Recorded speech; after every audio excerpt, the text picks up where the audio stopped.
Hey guys, I'm going to be doing my brows today. As you can see, I have done all of my makeup, but I have not done my brows because I really want to focus on them in this video and just show you how a busy stay-at-home mom does her brows really quick, because I still do like that glam look, but I don't spend forever on my brows. Now, one thing that I do want to point out to you guys is that brows are sisters, they're not twins, so they do not have to look exactly the same.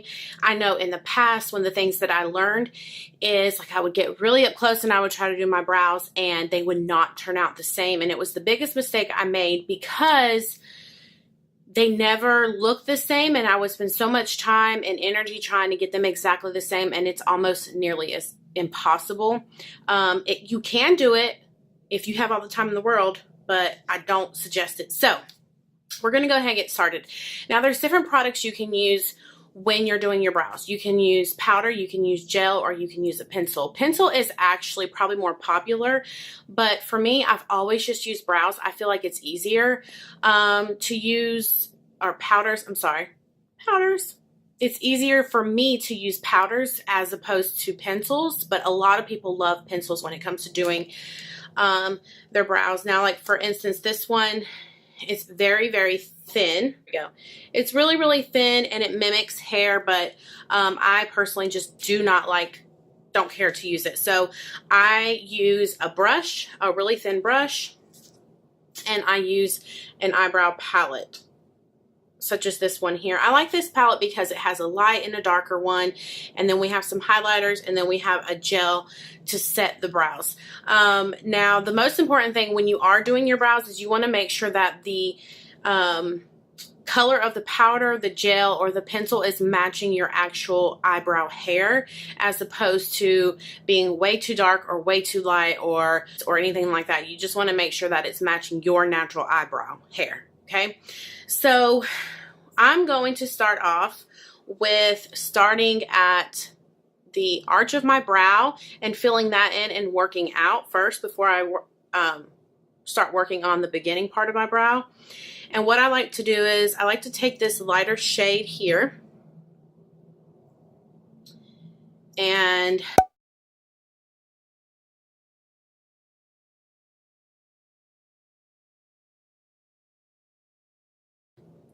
the same thing on this side. So we're going to start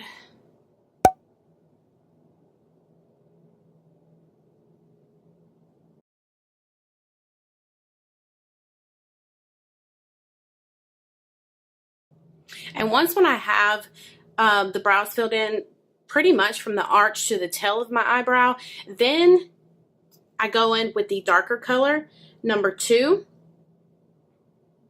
I use that one. I pick just a little bit up, and then I start to darken my brows.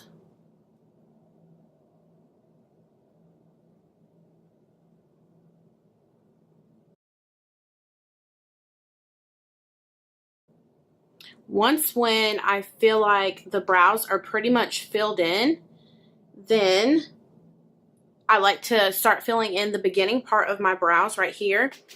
And what I like to do is go back to that lighter shade right here at the beginning part of the brow. And what I like to do is I like to hold my pencil, because it's angled, I like to hold it facing up and almost do like a stamp and sweep it back into the brow. And what that does is it creates the beginning part of my brow very easily.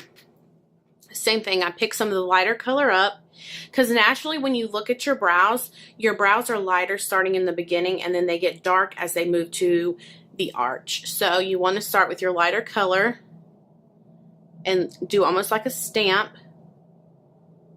and brush sweep inward, or yes, outward.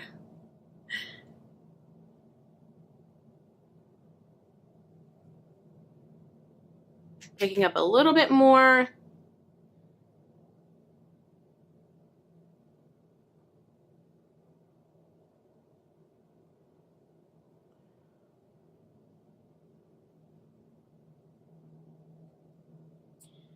And one of the most important things when you're doing your brows is to make sure that they are properly, they're not too close together, they're not too far apart, and the arch is where it's supposed to be, and then the tail's where it's supposed to be. So a good rule of thumb is to take your pen or your pencil, your brow pencil or your brow brush, and hold it at the edge of your nose and hold it straight up. And that is where the brow should start. And then hold it to the corner, right through your pupil. That's where the arch should be. And then the edge of your nose to the outer corner, and that's how it should, that's how far the tail should come down. And that's a good rule of thumb as far as where everything, so like see this one, I need to bring it down just a little bit. So all I do is I'm going to go back in with that lighter color and bring it down. So that's just a good rule of thumb. Take your pencil or your brush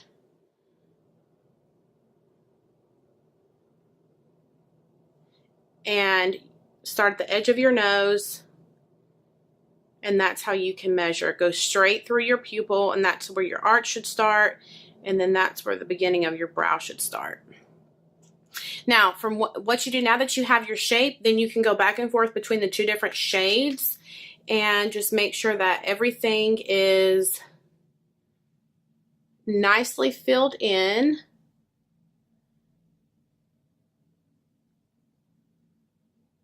And another thing that you can do is you can take like a concealer and you can shape them up.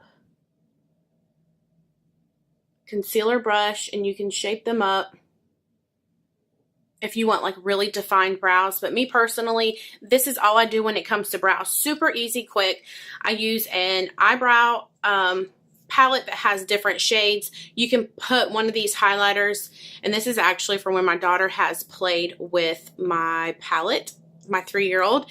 But you can use these highlighters for under the brow, which I already have highlighter on, and then you can use this gel to put right on top of your brows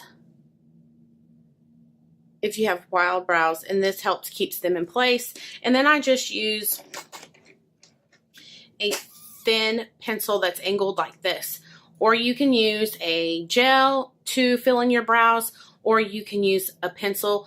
Like I said, I find that the powder is super easy, quick, and simple because I already do have brows there. They're just, my hair is really light and I just need to fill the gaps in. So I hope that this answers some of your questions. Please feel free to let me know how you like this video. Give it a thumbs up and hit subscribe. I will be adding definitely more makeup videos, my tips and tricks, and what works for me. And so thank you guys for joining me, and I'll see you next time.